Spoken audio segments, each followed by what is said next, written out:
सभी मित्रों को मेरा प्रणाम है और अनुभव आधारित विश्लेषण कुंडली का बराबर चल रहा है और आज का विषय भी यही है। विषय है कि जो जनरल चीज़ें हैं उसमें मैं अंदर घुस के देखता हूं कि क्या एग्जैक्टली क्या यही सही है। आज का विषय है कि लग्न के लॉर्ड, जिसको लग्नेश कहते हैं, जो बड़ा इंपॉर्टेंट है। जनरली आता है कि लग्नेश अगर छठे, आठवें और 12वें भाव में हैं तो उनका फल अच्छा नहीं होता है, ऐसा एक जनरल रूल है। लग्नेश कमजोर हो जाता है। लेकिन नहीं, मैंने जो अभी देखा है कि लग्न के स्वामी बहुत लोगों के मैंने देखा जो 8वें भाव में हैं, 12वें भाव में हैं। फिर भी कल ये कुंडली देख रहा था कि लग्न के स्वामी उनके मंगल 12वें घर में है। जनरली होता है कि भाई 12वें घर में मंगल अच्छे भी नहीं है, ऊपर से लग्न के स्वामी, ये हो जाएगा ना भाई, तितो लौकी चढ़ी नीम के डाल। फिर क्यों बढ़िया है? वाई मैंने देखा कि नहीं, उनके लग्न में 1 लिखा है और 8वें भाव में 8 है।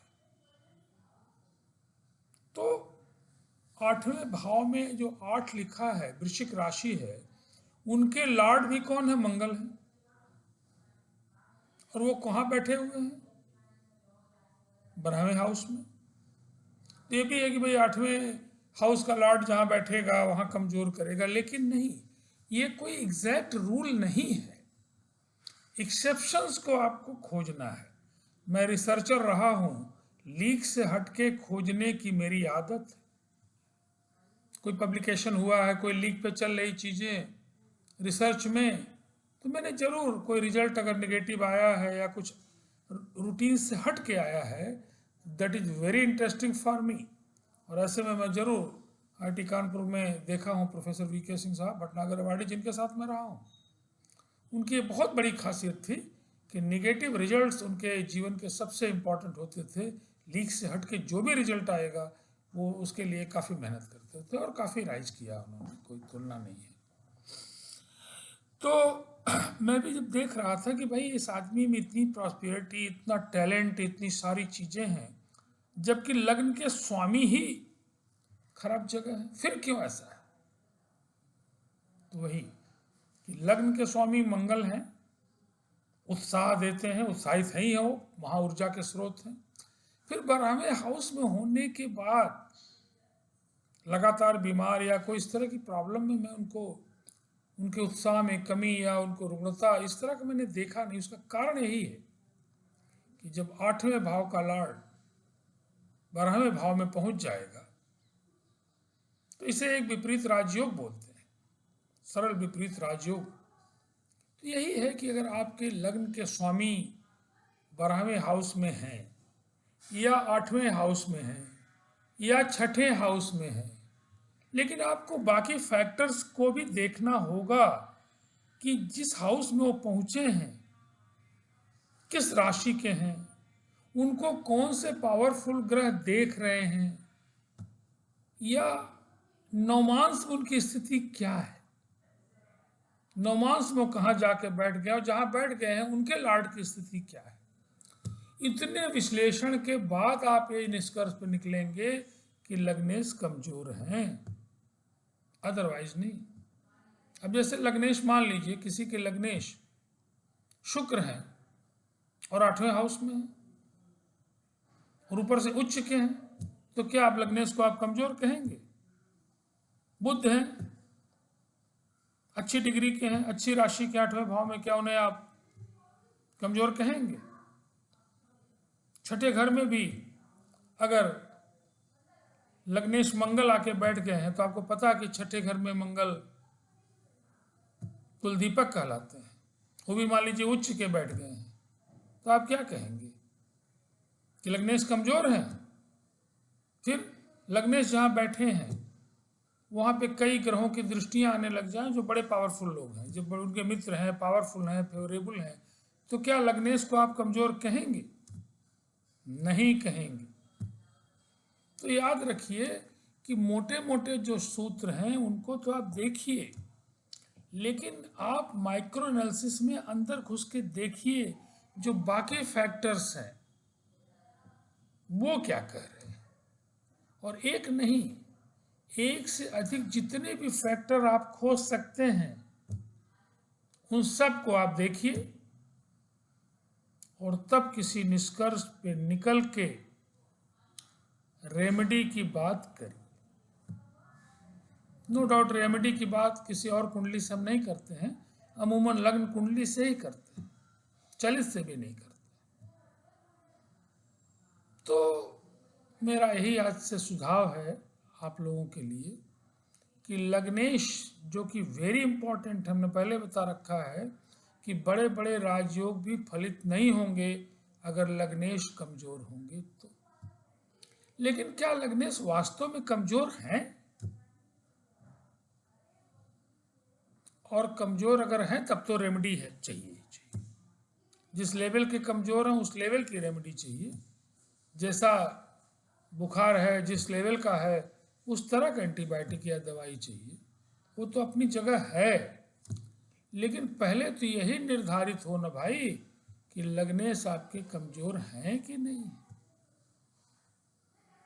तो मेरा पुनः यह सुझाव कि लग्नेश, जो कि लग्न के स्वामी जिनको कहते हैं, जो पूरे कुंडली का, पूरे व्यक्तित्व का, पूरे जीवन का मोटा मोटा मेन रीढ़ की हड्डी आप कह सकते हैं शरीर के, उस लग्नेश का विश्लेषण जितना अच्छा आप करवाएंगे या करेंगे उतना अच्छा निष्कर्ष, उतना अच्छा फलादेश करने में आपको सहायता मिलेगी।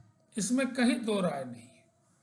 और अगर लग्नेश का विश्लेषण आपने गलत कर दिया तो फिर बाकी विश्लेषण भी कहीं न कहीं प्रभावित होगा और आपको सटीक जो फल है वो नहीं मिलेगा।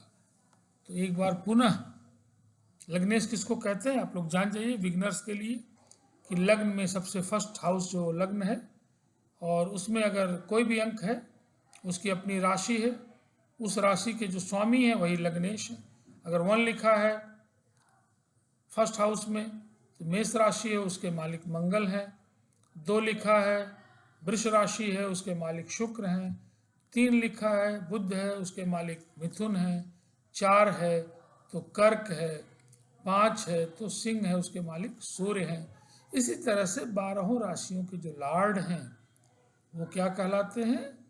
लग्नेश कहलाते हैं। आप देखिए कि आपके लग्नेश जहाँ बैठे हैं, मैंने पहले भी कहा उस हाउस का भी विश्लेषण करिए कि वो हाउस कितना अच्छा, जहाँ वो बैठे हैं क्या पाप कर्तरी योग में तो नहीं, किसी दुर्योग में तो नहीं। आपके लग्नेश कहीं बैठे हैं, मान लीजिए छठे हाउस में हैं, चंद्रमा आके बैठ गए, वहाँ पहले से शनि है, तब तो ये क्या हो जाएगा, और भी कठिन हो जाएगा। तो आपके लग्नेश जहाँ बैठे हैं वो कितने कष्ट में लग्नेश हैं ये आपको देखना है। लग्नेश आपके मान लीजिए 8वें घर में बैठे और वर्गोत्तम है, लग्नेश 12वें घर में बैठे हैं, वर्गोत्तम है। अब आपको क्या लगता है कि लग्नेश कमजोर हैं? कहीं नहीं कमजोर हैं, बल्कि टॉप क्लास के हैं। लग्नेश आपके नीच राशि के तो हैं लेकिन विपरीत राजयोग दे रहे हैं, नीच भंग राजयोग दे रहे हैं, तो उसको आप कमजोर कहेंगे? तो मेरा पुनः यह सुझाव है कि प्रॉपर नॉलेज, जब तक कुंडली की प्रॉपर नॉलेज नहीं होगी तब तक आप शॉर्ट आंसर नहीं दे पाएंगे। जैसे मैं बराबर बच्चों को भी कहता हूँ, भाई पीरियडिक टेबल अगर पूरा बढ़िया नहीं तैयार होगा तो शॉर्ट आंसर आपको पीरियडिक टेबल के नहीं दे पाएंगे। The same thing is here also. जब तक आपको प्रॉपर नॉलेज नहीं हो तब तक आप अधूरे नॉलेज से कुंडली मत देखिए। किसी अच्छे विश्लेषक के साथ, जो अच्छा विश्लेषण साइंटिफिक करता है, उससे करवाइए, रेमेडी उससे पूछिए। तब जाके आपकी एनालिसिस अच्छी कही जाएगी और आपको सही दिशा मिलेगी। क्योंकि दिशा अगर गलत मिल गई, किसी आपने कम ज्ञानी के साथ या अनाड़ी के साथ करा लिया, तो जो नॉर्मल लाइफ चल रही वो भी दुरूह हो जाएगी। क्यों? क्योंकि तो फिर शंका जन्म लेगी, एंजाइटी बढ़ेगी। शंका पाप की जननी कहा गया है, शंका पाप की जननी। और शंका की दवा लुकमान वैद्य के पास भी नहीं थी। उससे बचने के लिए क्या करें? सटीक विश्लेषण। और इसमें मैं निश्चित रूप से आपकी मदद कर सकता हूँ, क्योंकि मेरा भी धीरे धीरे 15 साल 20 साल का अनुभव है, और प्रैक्टिस के रूप में लॉट ऑफ कुंडलीज का विश्लेषण, मुझे वेराइटीज़ का मैं करता ही रहता हूँ। मेरा शौक भी, मेरी हॉबी अब है। और 9412012236 मेरा व्हाट्सएप नंबर है। आप इस पर date of birth, time of birth और प्लेस ऑफ बर्थ अगर लिखते हैं तो मैं टाइम में ज़रूर 2-4 मिनट 10 मिनट आगे पीछे करके भी देख लेता हूँ और फिर आपसे डिस्कस करता हूँ। जब भी आप विश्लेषण कराएं तो आप डिस्कस भी करें हमसे। मैं कोशिश करूँगा कि मैं आपको थोड़ा हद तक, क्योंकि आपके पास उतना नहीं कि मैं आपको 5 घंटा समझाता रहूं, लेकिन मोटा मोटे तौर पे मैं आपको सेटिस्फाई करने का प्रयास करता हूं कि जिससे आपको ये न लगे कि जो बता रहे हैं ये कैसा है।